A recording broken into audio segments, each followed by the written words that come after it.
Shalom. I want to give all the praise, all the glory, all the honor unto Yahawah, bahashem, Yahawahshis, bahashem, Rakakodash.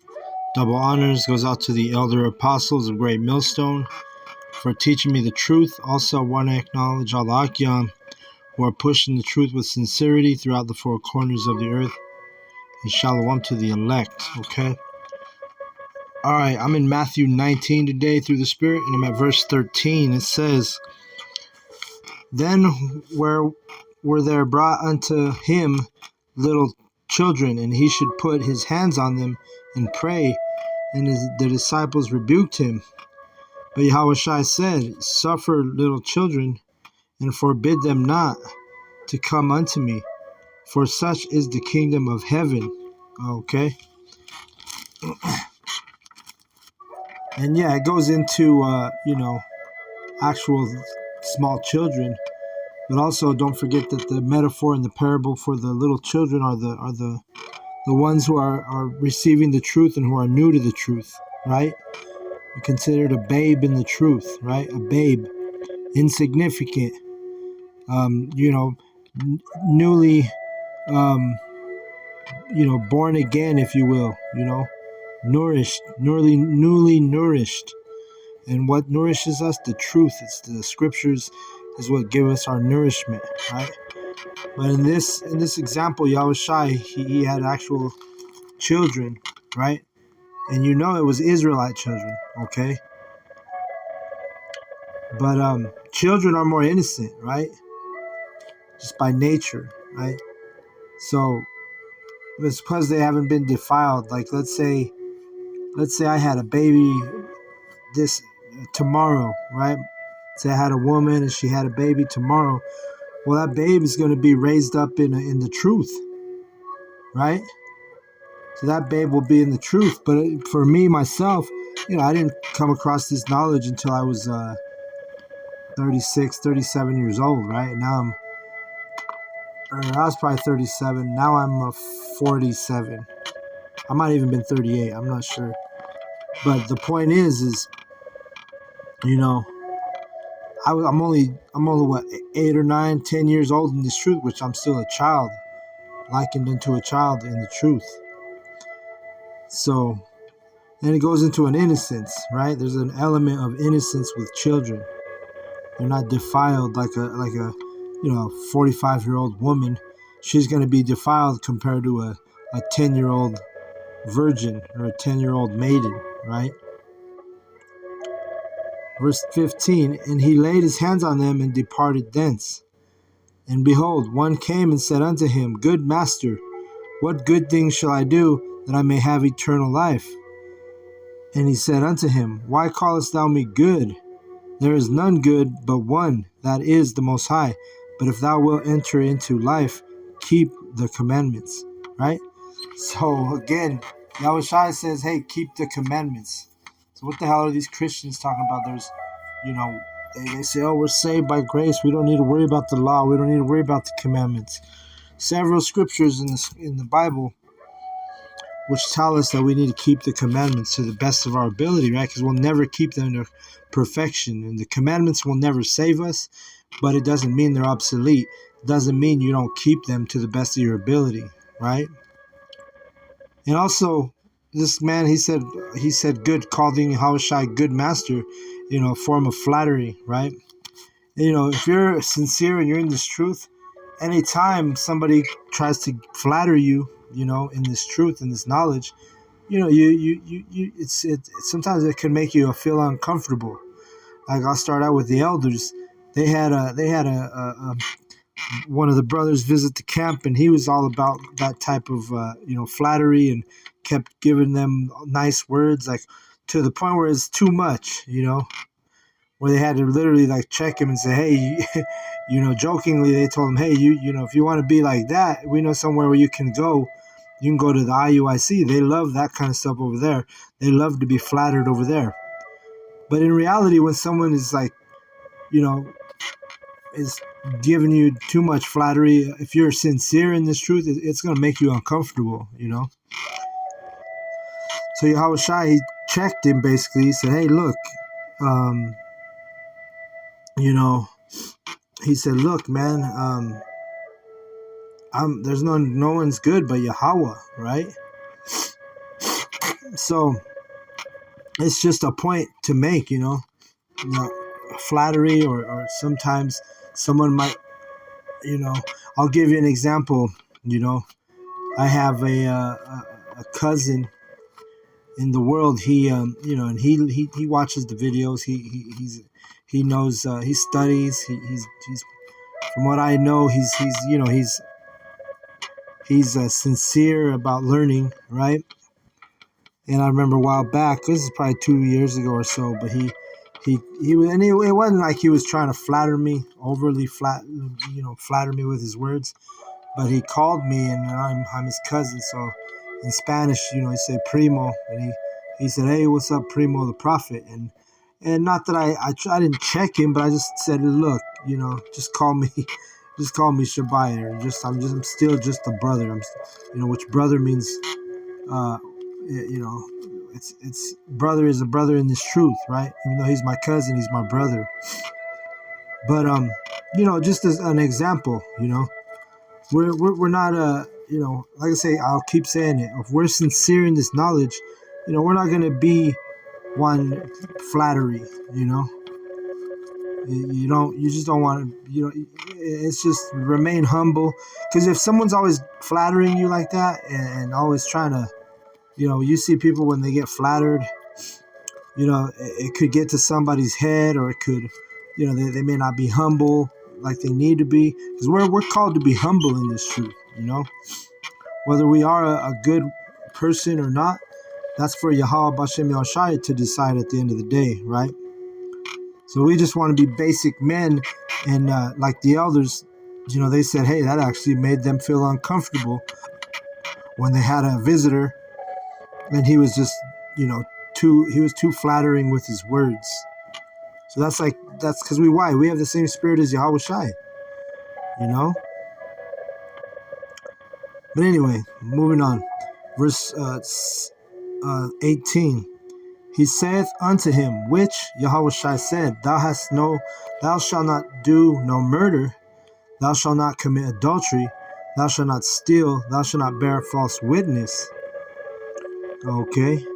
Honor thy father and thy mother, and thou shalt love thy neighbor as thyself. And this really goes into the elders, honoring the father and thy mother, right? Because our fathers and our mothers, the majority of us who are in this knowledge and this truth, our parents are not, they're not in the truth, right? A lot of our parents are heathen. A lot of our parents, maybe they had a zeal for the truth, but it wasn't according to knowledge, But the thing is this verse right here is really dealing with elders, right? Because which the word elder, it actually means father, So verse 20, it's not talking about your Babylonian parents, man, who are heathens, Don't don't look at it the wrong ways, I guess what I'm saying. Verse 20, the young man saith unto him, all these things have I kept from my youth up. What lack I yet? Yahawahshai saith unto him, if thou wilt be perfect, go and sell that thou hast, and give to the poor, and thou shalt have treasure in heaven, and come and follow me. See? And really the treasure that you can give to the poor is the teaching. But in this case, let's keep reading. Verse 22, but when the young man heard that saying, he went away sorrowful, for he had great possessions. So this guy, this young man, he had money, he had assets, he had in the worldly sense, he had it going on. He had a lot of material things. And that's why he was sorrowful after Yahawahshai said, hey, go sell what you have and give it to the poor. Right? So, and then what does it say in verse 23? It's a popular verse. People know this verse. Then said Yahawahshai unto his disciples, verily I say unto you, that a rich man shall hardly enter into the kingdom of heaven. Right? So it's not that it can't happen, but it's tough for someone who's rich, who has a bunch of materialistic possessions, who has a lot of carnal riches, right? Because you got to remember, hey, if you have it going on this side, and when they implement that micro C hip, man, to keep those things, you're gonna have to get that micro C hip. So how much harder is it for a rich man with many possessions, many assets, a lot of money, or whatever the case may be? It makes it harder for that man to resist that micro C hip, because then he's got to lose all his possessions, just like this young man here. It says, but when the young man heard that saying, he went away sorrowful, for he had great possessions. I mean, this dude had a lot of things, and he was like, he didn't want to give them up, right? He was sorrow to the point where he was sorrowful. So that's going to be that hour of temptation when it's put on all the people. Hey, these people that have a lot of money, these people that have nice cars, big houses, all these luxuries of this on this side, these men are going to have a hard time denying that micro C hip, because why? It's going to change their lifestyle, right? So it's harder for a rich man to do that. But there are going to be men that have carnal riches, have money, they have materialistic things, and are going to be able to sacrifice all that, on behalf of the truth, right? So it's not like it's not going to happen or it's impossible, but hey, it says here, Yahawahshis said it you heard it from the horse's mouth. Verily I say unto you, that a rich man shall hardly enter into the kingdom of heaven. And again I say unto you, it is easier for a camel to go through the eye of a needle than for a rich man to enter into the kingdom of the Most High. And just for clarification, I know a lot of brothers know what this means literally, but it's not talking about going through a camel going through a tiny little sewing needle. It's actually talking about an entrance in like a castle, right? They used to have like small like entrances where you could enter in, gaps of space where a camel would be able to go through, but typically the camel would have to take off all the luggage or all the burden it had on it, before it could enter into that needle, which was a narrow passageway into, like a castle or some type of, structure, in the ancient. So it's not talking about like, because, before we were in the truth or before we knew anything, we literally picturing a camel going through a tiny ass little needle, which, yeah, that's pretty impossible too, right? But you get the point here. It says it's easier for a camel to go through the eye of a needle than for a rich man to enter the kingdom of the Most High. Verse 25, when his disciples heard it, they were exceedingly amazed, saying, who then can be saved? Because they were like, God damn. Man, when they heard that, they were like, damn, who can be saved? What does it take? You see? And it says, but Yahawahshis beheld them, meaning Yahawahshis observed them, and said unto them, with men this is impossible, but with the Most High all things are possible. Right? Let's get this precept real quick. Genesis 18 and 14, if it's the one I think it is. Yeah, it is. It was when Sarah laughed because, she didn't. Well, let's read it. Genesis 18 and 14, it says, is anything too hard for Yahawah? At the time appointed, I will return unto thee according to the time of life, and Sarah shall have a son. Sarah was up in age, and she laughed at the notion of having a baby, right? Abraham was up in age also, but like the verse says, is anything too hard for Yahawah? Or with all things are possible with Yahawah bahashem Yahawahshis, all right? It's with men that things are impossible, but with Yahawah bahashem Yahawahshis, hey, anything can happen. Yahawah, we have to have that faith that Yahawah bahashem Yahawahshis and anything can happen, including us being, receiving salvation, going up in so-called UFOs, right? Which a lot of people, who are out of the know, they don't realize that that's what salvation is, going up in a chariot. But we know what it is. And the men who are sincere and who endure to the end, we know that this is possible, right? And all of that, the Lord has showed his men, his servants, the prophets, and along with a lot of other people, he showed us the chariots, on several occasions, you see. So things that most men think are impossible, hey, the servants of Yahawah bahashem Yahshua, we know they are possible. All right. Matthew 19 and 28 says, And Yahawah said unto them, Verily I say unto you, that ye which have followed me in the regeneration, when the Son of Man shall sit in the throne of his glory, ye also shall sit upon 12 thrones, judging the 12 tribes of Israel. Right. So this is going into literally the regeneration, the reincarnation. Those have followed Yahawah into the reincarnation, the regeneration. Right? Because you got to remember the Elohim, which are the messengers, the angels, were created by Yahawah. And we follow, if we're a part of that number, part of that 144,000, the first fruits, then we've always followed Yahawah in the regeneration.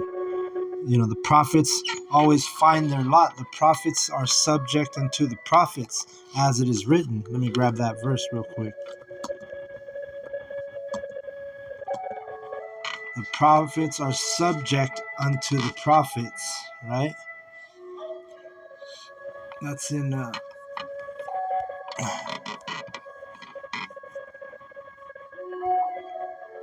Corinthians 14:29. Oh, I'm sorry. 1 Corinthians 14 and 32.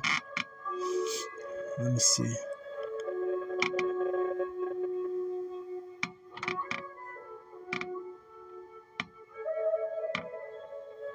You know what? This is a good. let's read this. This it looks good.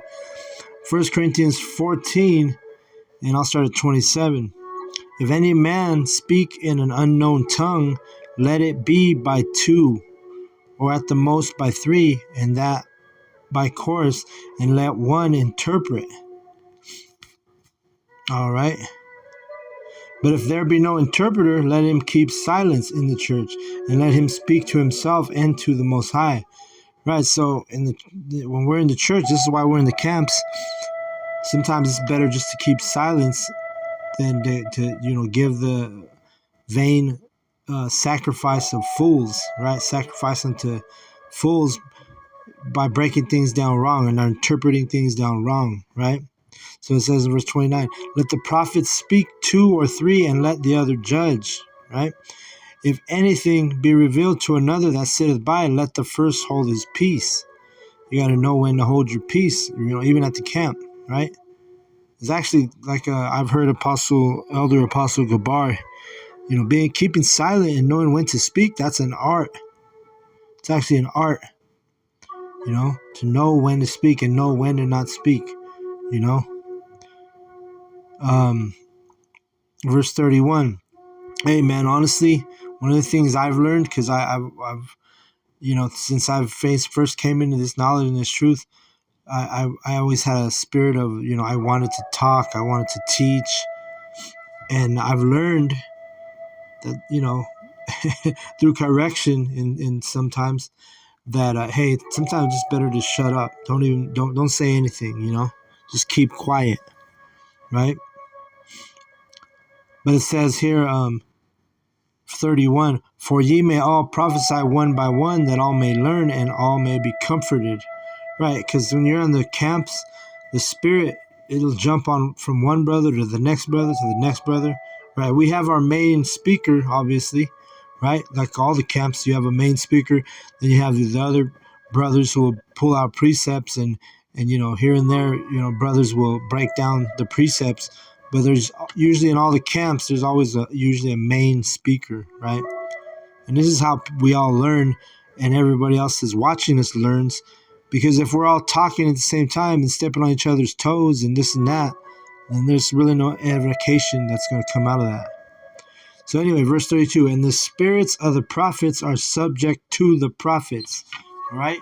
And that was the point.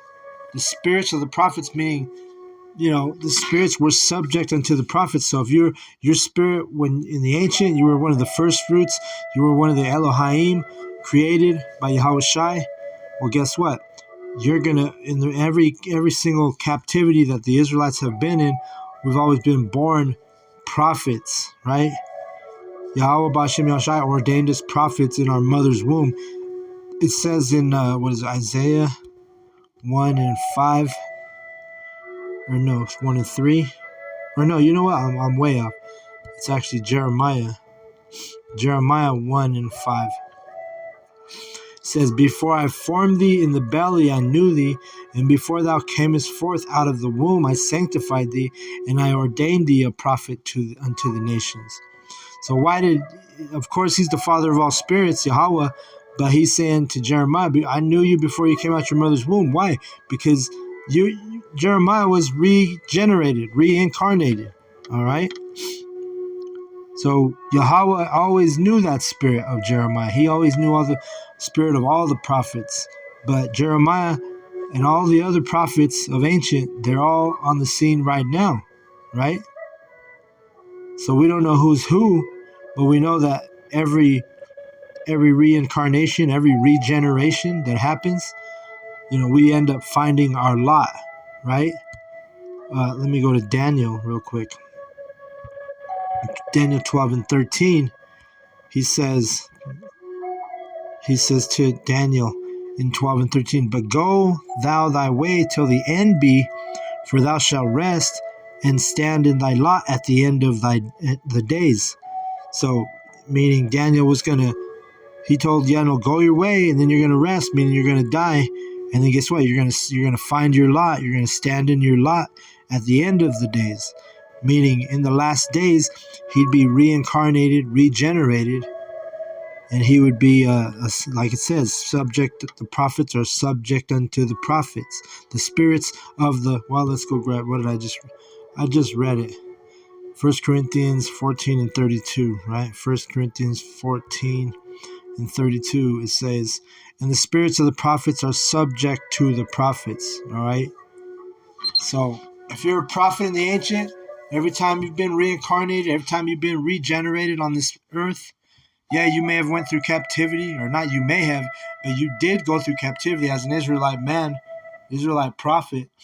You're constantly being born into captivity, right? But guess what? We always find our lot. We always, we end up, the the spirits of the prophets are subject unto the prophets. So we, through the Holy Spirit, we're all taken right back into our lot. That's the power of Yahawah bahashem Yahawahshis. All right.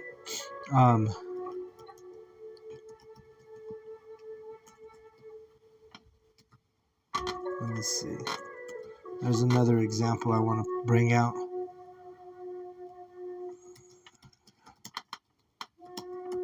Let's see.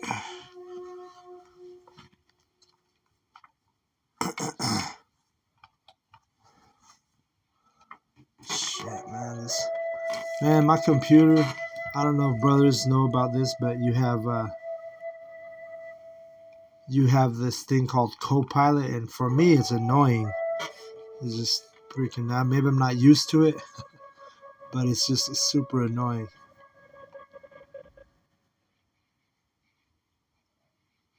Okay, and I was thinking it was in Revelation 10. I didn't know. I knew it was in Revelation, but I was thinking it was Revelation 10, and it is in Revelation 10, the verse I want to bring out. And it says, I'll start at 10 and 10, Revelation. It says, and I took the little book out of the angel's hand and ate it up, meaning the scriptures, which is the Bible, and he ate it up, right? Like right now, when we're studying, this is our daily bread, right? This is our spiritual food, right? So it's, in a sense, we're eating right now. We're like there's a saying in the world, oh, he's eating greedy. The prophets, we eat greedy when it comes to this truth. All right. So it's Revelation 10:10. And I took the little book out of the angel's hand and ate it up, and it was in my mouth sweet as honey. And as soon as I had eaten it, my belly was bitter. And he said unto me, thou must prophesy again before many peoples and nations and tongues and kings. All right. Because guess what? John the Revelator, he died on the island of Patmos. But guess what? The prophets are subject unto the prophets. So that's why the angel told him, you're going to prophesy again before many peoples and nations, tongues and kings. You see? So those of us who follow Yahawah through the regeneration, man, that's what it is. But anyway, the Spirit jumped on me to dig a little deeper on that subject. So call Yahawah bahashem Yahushai. Matthew 19, and I'm at verse 29. It says, and everyone that hath forsaken houses, or brethren, or sisters, or father, or mother, or wife, or children, or lands, for my name's sake, shall receive 100-fold, and shall inherit everlasting life. And that's the apah. Because the spirit of the prophets, the spirit of the men who are sincere in this knowledge and this truth, we know what we've done for Yahawah bahashem Yahushai. Not that, and we're not done, right? We're still not finished. Because we're still going to lose other things, we know, because of the prophecies. But there's brothers who have already forsaken, meaning forgotten about all these different things this list I just read. In this truth, you don't put anything ahead of Yahawah bahashem Yahushai.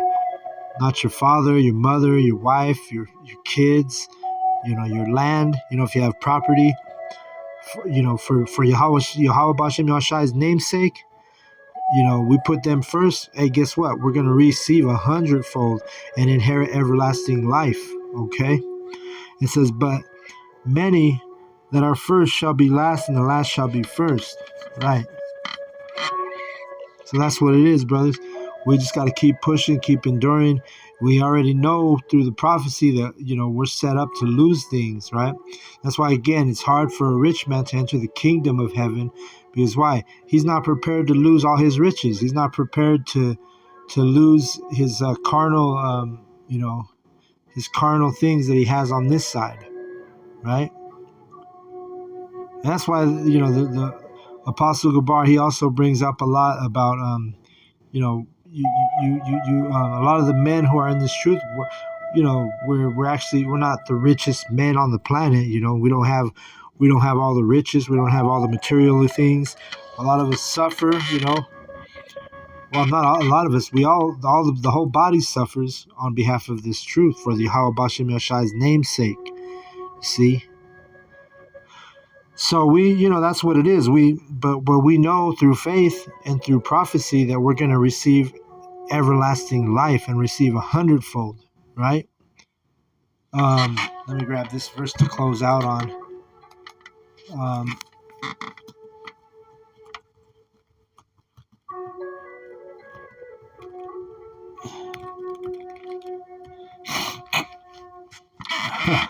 And that's the spirit, because I'm going back to that chapter again.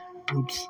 2 Corinthians 4:17, it says, for our light affliction, which is but for a moment, worketh for us a far more exceeding and eternal weight of glory. See that? So yeah, we go through the suffering, we go through the fire, we go through the pain, we go through the losing things, right? So it's going to be looked at as light affliction, but compared to the eternal weight of glory that we're going to receive. You see? And it's the thing is majority of people can't see it this way, right? They say, oh, you got to lose your wife for this truth. I'm not willing to do that. Or, oh, I'm supposed to forget about my mother or my father for this truth. I'm not willing to do that. It's because they're narrow-minded. They don't have the same vision. They don't have the same faith to understand, what really is important right now. You see? So let me read verse 18. While we look not at the things which are seen, but at the things which are not seen. For the things which are seen are temporal, but the things which are not seen are eternal. See, so anything you can look at and see it right now, that's temporary. Even these bodies, right? These bodies of ours, these bodies are in the flesh. These are temporary vessels. But we can't see our celestial body. We can't see our heavenly body. That's the eternal body, right? And that's just one example, right?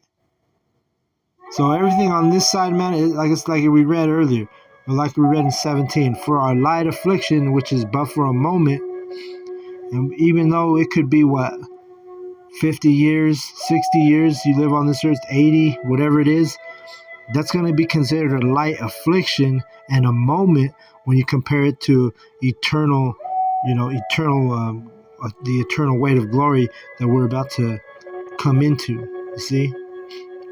So, I hope the lesson was edifying.